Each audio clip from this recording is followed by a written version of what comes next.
En 2018, l'acteur oscarisé Matthew McConaughey se rend à l'université d'Houston au Texas pour y faire un discours à l'occasion de la remise des diplômes. Matthew confiera durant ce discours qu'il appréhendait ce moment. Pour faire simple, il avait peur de parler devant plusieurs milliers de personnes. Mais il va alors faire un très beau cadeau à l'ensemble des étudiants. Il va leur partager les points clés qu'il a appliqués tout au long de sa carrière pour réussir à percer et devenir l'immense star qu'on connaît aujourd'hui. Il s'agit de véritables leçons de vie, un discours hyper motivant. Voici les meilleurs moments de ce discours.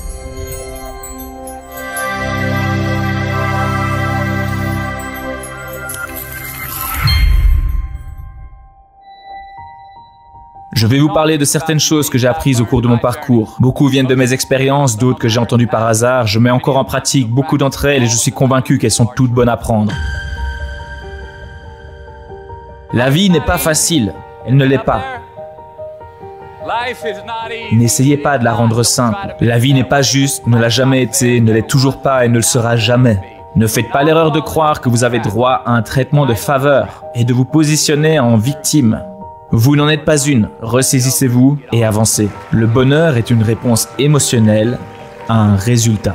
Si je gagne, je suis heureux, si je perds, je ne le suis pas. Donc vous allez être malheureux la plupart du temps. La joie. La joie est une chose différente. Ce n'est pas une réponse à un résultat. C'est une constante. La joie est le sentiment qu'on ressent en faisant ce qui nous passionne. Peu importe le résultat.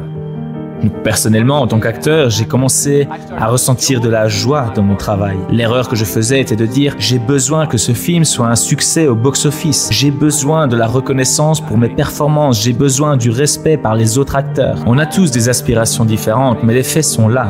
Dès l'instant où mon objectif a été d'avoir de la joie au quotidien, de la joie de faire un film,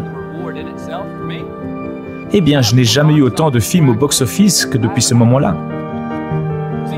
Vous voyez, la joie est toujours un process. C'est une constante qui résulte du fait de faire ce qui vous passionne. Le process de l'élimination est la première étape pour connaître notre identité. Autrement dit, où vous n'êtes pas est aussi important que où vous êtes. En 1992, j'ai décroché mon premier rôle en tant qu'acteur. 3 lignes de texte et 3 jours de tournage sur un film appelé Dazed and Confused. Le réalisateur de ce film m'a beaucoup apprécié. Alors, tous les soirs, il m'ajoutait du texte et des nouvelles scènes. C'était absolument génial. Les gens me disaient que j'étais doué dans ce que je faisais. On me payait un chèque de 325 $ par jour. Donc j'étais « Oh ouais, mec, donne-moi plus de scènes, j'adore ça ». À la fin du tournage, ces 3 lignes de texte s'étaient transformées en 3 semaines de travail. Quelques années plus tard, j'ai regardé ce film à nouveau. Et j'ai remarqué 2 scènes où je n'aurais vraiment pas dû être.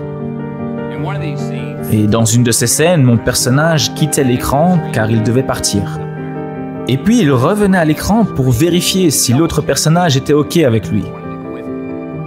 Or, si vous avez vu le film et que vous connaissez mon personnage, vous savez qu'il n'était pas du genre à partir et puis à revenir pour se soucier si tout est OK.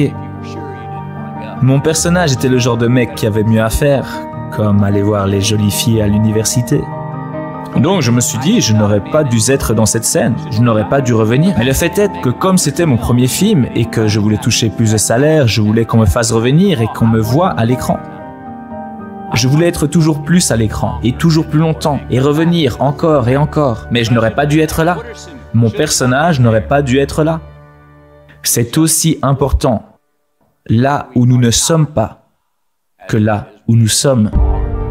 La première étape dans la construction de notre identité dans la vie, c'est rarement « je sais qui je suis ». Ce n'est pas ça la première étape. La première étape est plutôt « je sais qui je ne suis pas ». On procède par élimination. Se définir à travers ce que je ne suis pas est la première étape pour savoir qui je suis. Vous savez, ce groupe d'amis avec qui vous traînez et qui ne fait pas vraiment ressortir le meilleur chez vous, qui ne cessent de raconter des ragots et qui sont un petit peu louches, ils ne seront pas là pour vous en cas de besoin.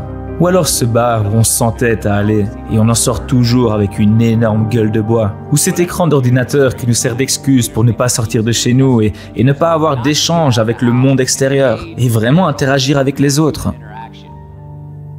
Et qu'en est-il de cette bouffe qu'on s'obstine à manger? C'est un plaisir sur le moment, mais on se sent comme une merde toute la semaine qui suit. On se retrouve dans un état léthargique et on prend du poids.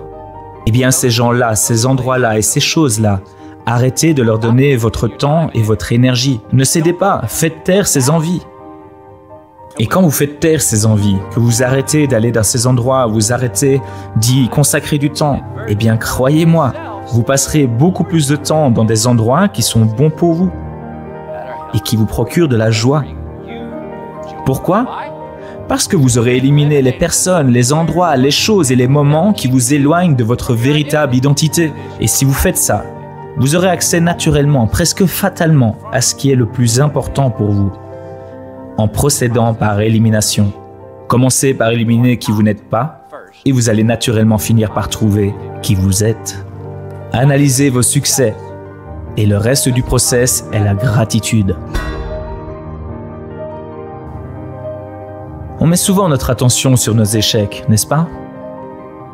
On étudie nos échecs, on analyse nos échecs. Et à force de mettre notre obsession sur ce qui ne fonctionne pas, on récolte plus de choses qui ne fonctionnent pas, plus d'échecs. La façon la plus simple d'analyser le succès, c'est par la gratitude. Remercier pour ce qu'on a déjà, pour ce qui fonctionne. Apprécier les choses simples. On remercie pour ces choses et la gratitude reproduit ces mêmes choses.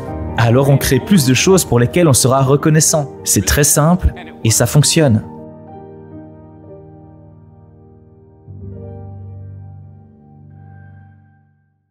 Alors, est-ce que tu as aimé ce discours? Si c'est le cas, je t'invite à exploser le pouce bleu. Je suis en train de travailler sur la vidéo suivante qui est également un discours hyper motivant de Denzel Washington. Et oui, le papa. Voici un petit extrait de ce discours. Vous allez échouer à un moment dans votre vie.